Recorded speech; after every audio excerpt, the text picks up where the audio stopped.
Bismillahirrahmanirrahim.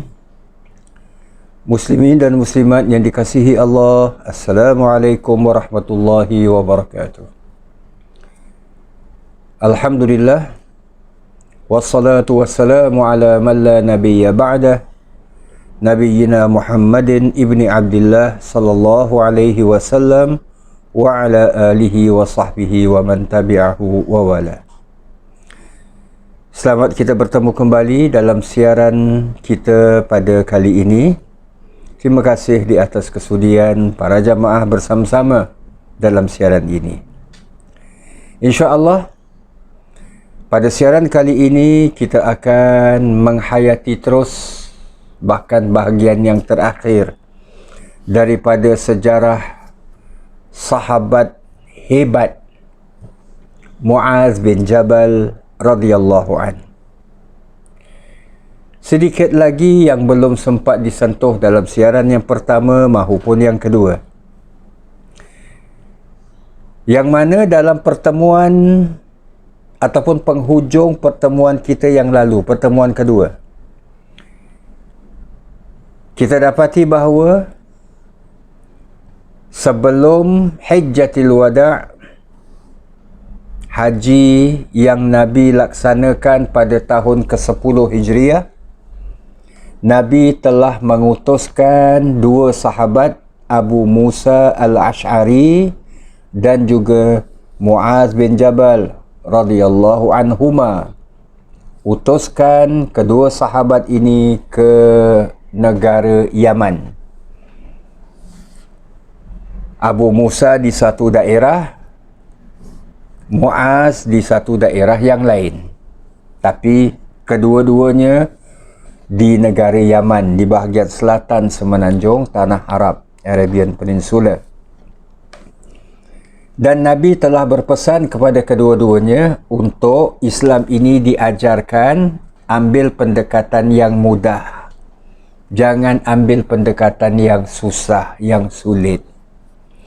Dahulukan pengkhabaran gembira daripada pengkhabaran ancaman dan sebagainya.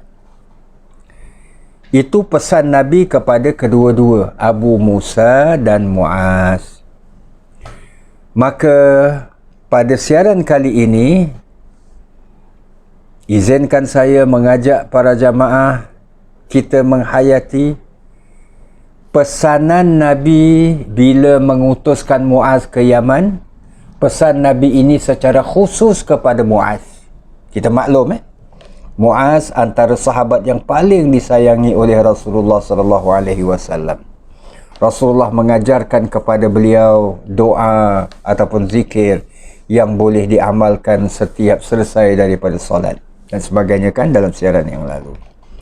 Maka pesan Nabi secara khusus kepada Muaz bin Jabal radhiyallahu anhu ini, Nabi tanya kepada Muaz, bila kamu, wahai Muaz, maksudnya kamu berhadapan dengan sesuatu perkara, apakah yang menjadi pedomanmu dalam mengadili perkara tersebut ataupun sesuatu perkara itu? Apa yang menjadi pedomanmu? Nabi tanya kepada Muaz. Muaz menjawab, Kitabullah, iaitu berpedomankan dengan kitab Allah, Al-Quran. Okay, fine. Nabi tanya lagi, bagaimana jika tidak terdapat dalam kitabullah? Mungkin ada sesetengah isu ataupun sesuatu adat resam yang diamalkan, yang menjadi budaya orang-orang di Yaman, yang tidak terdapat dalam firman-firman Allah. Bagaimana jika tidak terdapat dalam kitabullah? Tanya Nabi. Muaz menjawab, saya putuskan dengan sunnah Rasul. Maknanya kalau dalam kitab Allah tak ada, ataupun tak begitu clear, tak begitu jelas, saya akan lihat ada tak Nabi pernah sabdakan, sunnahkan, iaitu menjadi sunnah baginda. Jadi ikut urutan kitab Allah dulu, kemudian sunnah Nabi, termasuk hadis-hadis baginda sallallahu alaihi wasallam. Nabi tanya lagi kepada Muaz, jika sekiranya kamu tidak temui dalam sunnah Rasulullah, bagaimana kamu nak putuskan? Muaz dengan rendah hati namun tegas kata-katanya, ia mengucapkan, saya pergunakan fikiran saya. Aku akan menggunakan fikiranku untuk berijtihad. Berijtihad maknanya, aku menimbangkan isu yang dihadapi ataupun perkara yang dihadapi itu dan aku akan melihat kalau tak ada dalam kitab Allah, dalam Al-Quran, tak ada dalam sunnah yang disesuaikan dengan dasar-dasar Islam. Ini maksudnya ijtihad.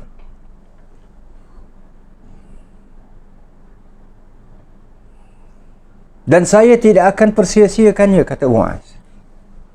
Maknanya aku akan berusaha sungguh-sungguh untuk mengikut fikiranku.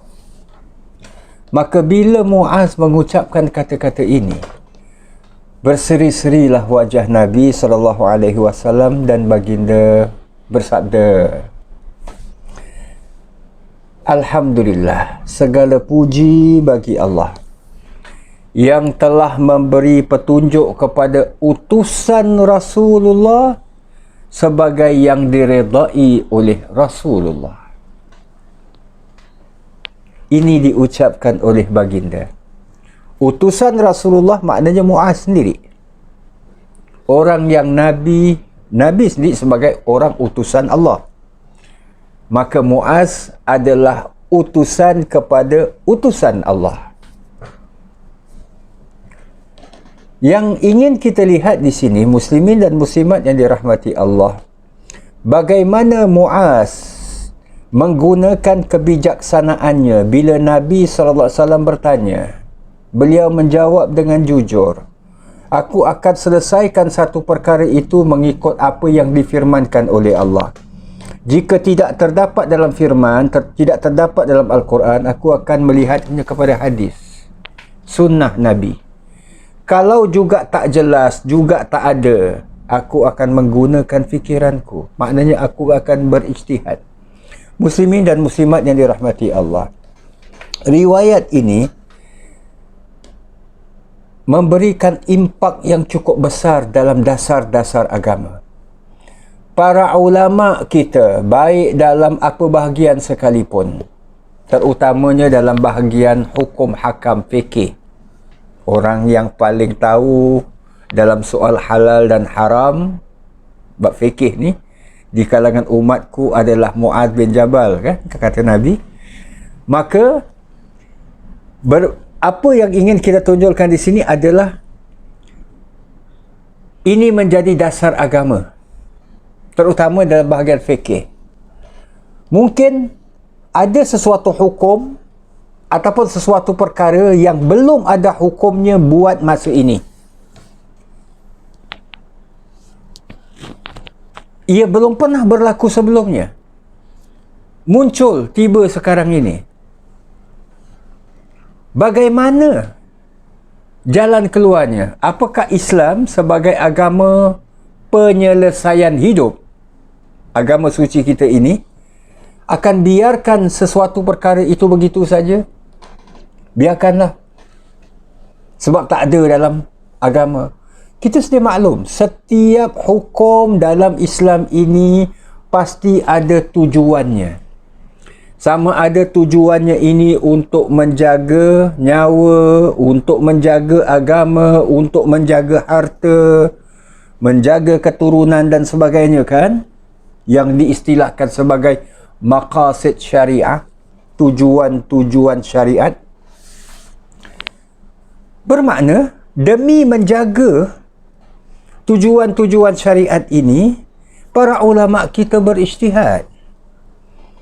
Jadi pasti akan ada sesuatu fatwa yang baru. Walaupun ianya seakan-akan tiada dalam firman Allah, tiada dalam sunnah Nabi ataupun hadis-hadis baginda. Tapi hakikatnya Islam bukanlah sebuah agama yang terasing daripada kehidupan. Kehidupan kita, hari-harian kita, di satu pihak, Islam agama anutan kita di satu pihak yang lain. Tidak. Tidak. Agama tidak boleh dipisahkan dari kehidupan. Dan inilah yang menjadikan, berbalik pada riwayat tadi, ini yang menjadikan Nabi SAW begitu gembira sekali, berseri-seri wajah baginda bila Nabi bertanya kepada Muaz. Muaz menjawab macam tu, aku akan berhukum, menjadikan pedoman, berhukum dengan kitab Allah, kemudian sunnah Nabi, kemudian aku akan menggunakan ijtihad fikiranku. Di ketika yang lain, Nabi pernah berpesan kepada Muaz. Ini semua ketika Nabi, iaitu ketika yang lain ini, Nabi sedang menghantar Muaz untuk keluar, dan keluarnya ini, safarnya ini, belayarnya ini menuju ke Yaman. Semasa Nabi SAW menghantar Muaz yang ingin memulakan pelayarannya ke Yaman, baginda bersabda, wahai Muaz, kata Nabi, sesungguhnya kamu tidak akan bertemu denganku lagi selepas ini. Kamu hanya akan bertemu jika datang ke Madinah sekalipun, balik ke Madinah, kamu hanya akan bertemu dengan masjid dan kuburku, kata Nabi. Imbas balik muslimin dan muslimat yang dirahmati Allah, Nabi mengutus Muaz bin Jabal ke Yaman bersama dengan Abu Musa, tapi di hari yang berbeza lah. Nabi sewaktu mengutuskan Muaz ini, bila Nabi utuskan Muaz ke Yaman, iaitu sebelum Hijjatul Wada'. Hijjah ataupun ibadah haji yang dilaksanakan oleh Nabi, yang peristiwa Nabi melaksanakan haji itu sebelum kematian ataupun kewafatan Nabi, tak lama sebelum kewafatan Nabi. Jadi Nabi mengatakan kepada Muaz, kamu tidak akan bertemu denganku lagi selepas ini. Muslimin dan muslimat yang dirahmati Allah, mungkin bagi setengah orang kita, kadang-kadang bila kita imbas balik, seorang tu bila mana nak meninggal, dia akan beri hint, isyarat-isyarat yang beliau ini akan meninggal. Kadang-kadang dengan perbuatan dan sebagainya. Ini semua dapat, biasanya lah, terkesan ataupun dapat dikenang kembali bila orang tu sendiri dah meninggal. Oh, patutlah dia cakap macam tu, patutlah dia buat macam tu. Kan, kadang-kadang menjadi semacam satu, yelah, kata orang itu budaya orang-orang kita lah. Itu mungkin. Tapi Nabi SAW tidak. Sebab Nabi SAW adalah insan pilihan Allah. Nabi tidak cakap sebarangan. Nabi tidak, la yantiqu anil hawa wa ma yantiqu anil hawa. Nabi tidak berbicara mengikut hawa nafsu baginda, in huwa illa wahyu yuha. Kecuali apa yang diajarkan, yang disampaikan, yang dicakapkan oleh Nabi itu adalah wahyu yang diwahyukan kepada baginda. Ini pengakuan Al-Quran. Jadi bila Nabi mengatakan kepada Muaz, kamu tidak akan bertemu lagi denganku selepas ini. Kalau sekiranya maknanya kamu akan kembali ke Madinah, kamu akan bertemu dengan masjidku dan kuburku, kata Nabi. Muslimin dan muslimat yang dirahmati Allah, kata-kata Nabi ini menyebabkan Muaz menangis, sedih sangat. Ibarat ini pertemuan perpisahan. Ia menangis mendengarkan apa yang diucapkan oleh Rasulullah SAW. Maka bila mana Muaz menangis, Rasulullah SAW bersabda, "Wahai Muaz, jangan menangis. Sesungguhnya tangisan dan kesedihan itu adalah dari syaitan." Maksud tangisan, kesedihan dari syaitan ini, maksudnya jangan menangis kerana tangisan itu boleh menjadi sebab bagi syaitan untuk merosakkan akidah seseorang. Boleh menyebabkan seseorang itu pertikaikan, persoalkan tentang ketentuan-ketentuan Allah, qada dan qadar Allah. Sebab itu muslimin dan muslimat yang dirahmati Allah, ini lumrah. Semula jadi manusia. Bila mana sesuatu perkara berlaku, kadang membuatkan kita sedih. Biasanya kalau kita sedih, kadang tahap kesedihan itu boleh membawa kepada menangis. Tapi janganlah sampai kesedihan dan tangisan itu menyebabkan kita ini persoalkan, "Ya Allah, kenapalah jadi macam ni? Ya Allah, kenapalah si fulan ini meninggal? Kenapalah? So, itu yang Nabi maksudkan. Sesungguhnya tangisan dan kesedihan itu adalah dari syaitan. Kemudian Nabi nak sampaikan, nak pesan secara khusus kepada Muaz, sesungguhnya kamu, kata Nabi, akan mendatangi, bertemu dengan kaum ahli kitab. Di Yaman terdapat orang-orang ahli kitab yang bukan setakat bermustautin di sana, malah mereka juga merupakan orang-orang yang turut menyebarkan ajaran-ajaran ahli kitab.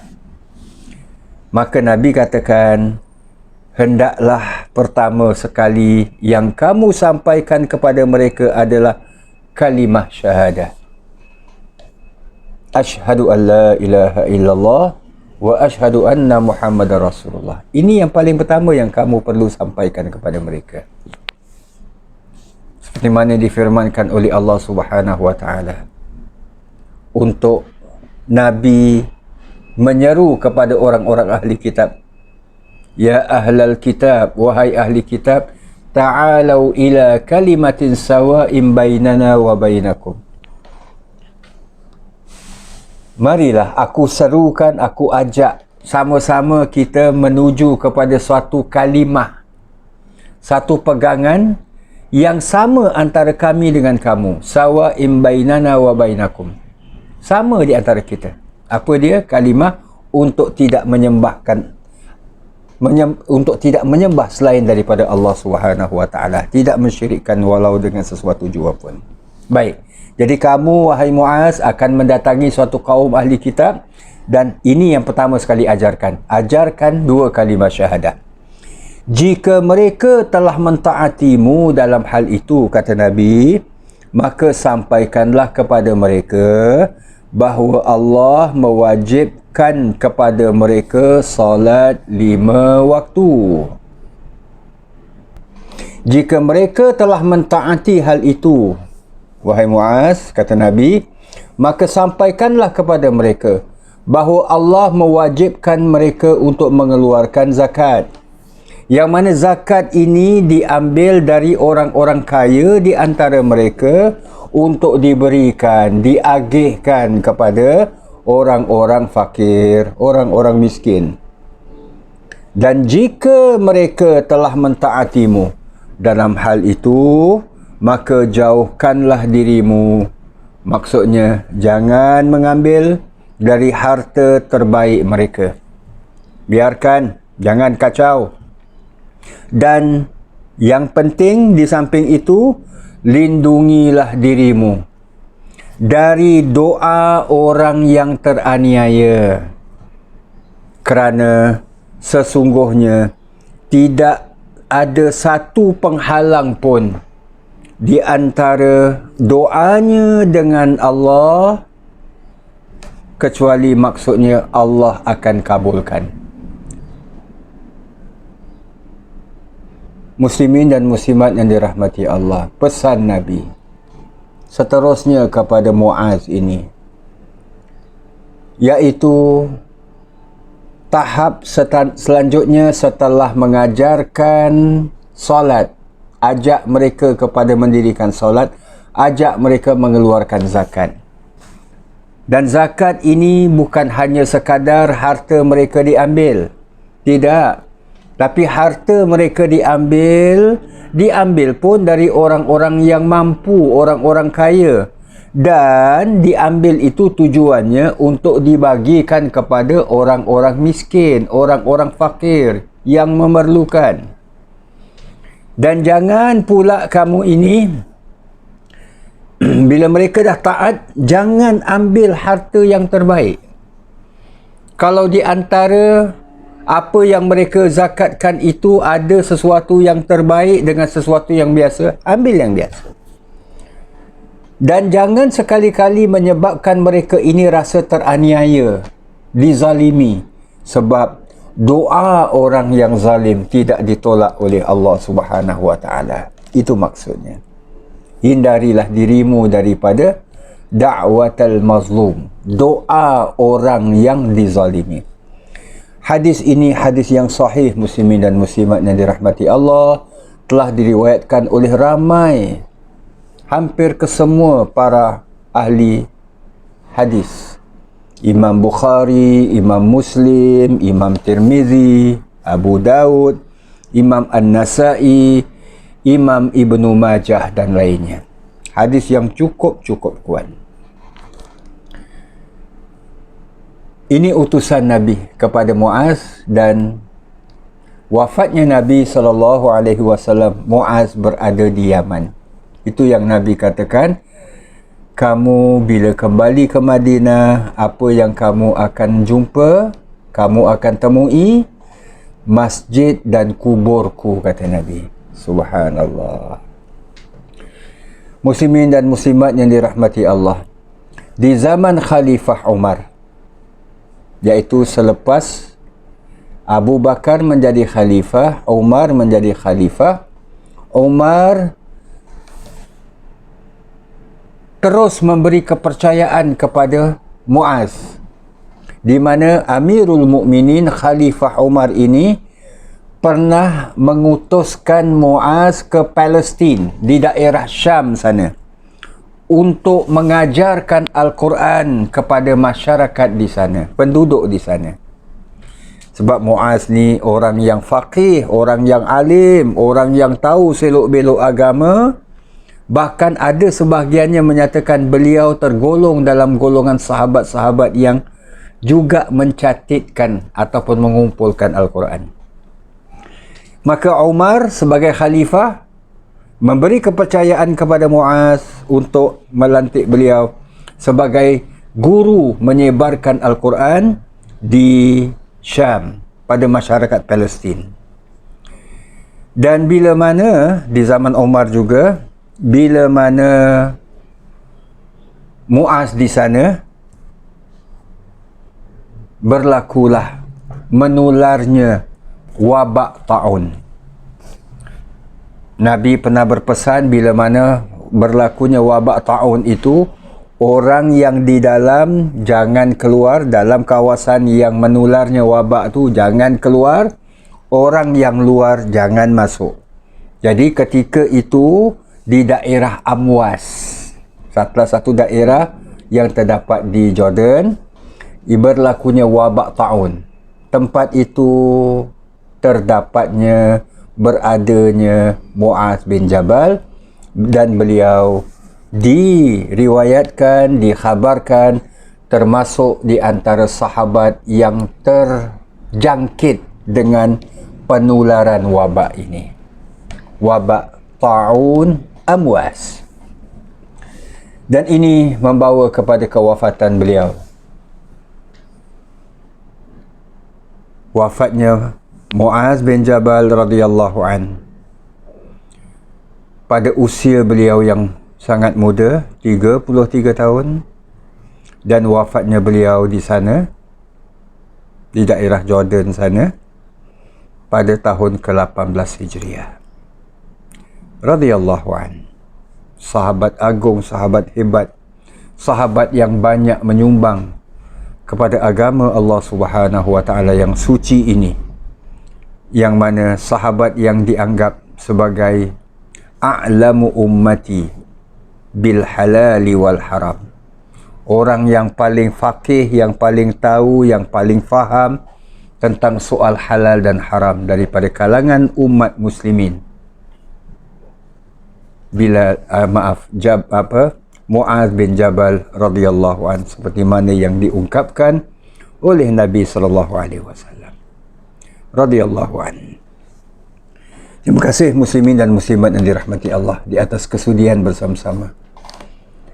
InsyaAllah dalam siaran yang akan datang kita akan berpindah menghayati sirah sahabat yang lain pula dengan izin Allah. Sekali lagi terima kasih di atas kesudian.